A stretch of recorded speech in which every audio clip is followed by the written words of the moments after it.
অভিবাসী ঠেকাতে নতুন পদক্ষেপ নিচ্ছে যুক্তরাজ্য।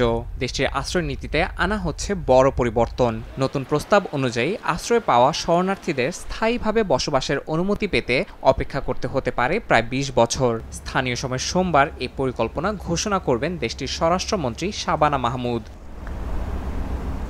বর্তমানে যেসব শরণার্থী যুক্তরাজ্যে আশ্রয় পান তারা ৫ বছর পর স্থায়ী বসবাসের জন্য আবেদন করতে পারেন, কিন্তু নতুন নীতিতে সেই সুযোগ সীমিত হয়ে আসছে। এবার আশ্রয়প্রাপ্তদের দেয়া হবে ২ থেকে ২.৫ বছরের অস্থায়ী অনুমতি। এ সময় শেষে তাদের অবস্থার নিয়মিত পুনর্মূল্যায়ন করা হবে।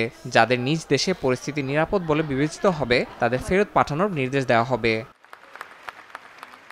স্বরাষ্ট্রমন্ত্রী শাবানা মাহমুদ সানডে টাইমসকে বলেন, অবৈধ পথে যুক্তরাজ্যে প্রবেশ ঠেকাতে এই উদ্যোগ। তার দাবি, অবৈধ অভিবাসন দেশের ভেতর বিভাজন বাড়াচ্ছে, যা সমাধান করা জরুরি। ডেনমার্কের কঠোর আশ্রয় নীতির অনুসরণে তৈরি হয়েছে এ পরিকল্পনা, যেখানে আশ্রয় প্রার্থীদের স্বল্পমেয়াদী অনুমতি দিয়ে বারবার নবায়ন করতে হয়। তবে সংশ্লিষ্ট মহলে তীব্র আপত্তি তুলেছেন মানবাধিকার কর্মী ও কিছু লেবার এমপি।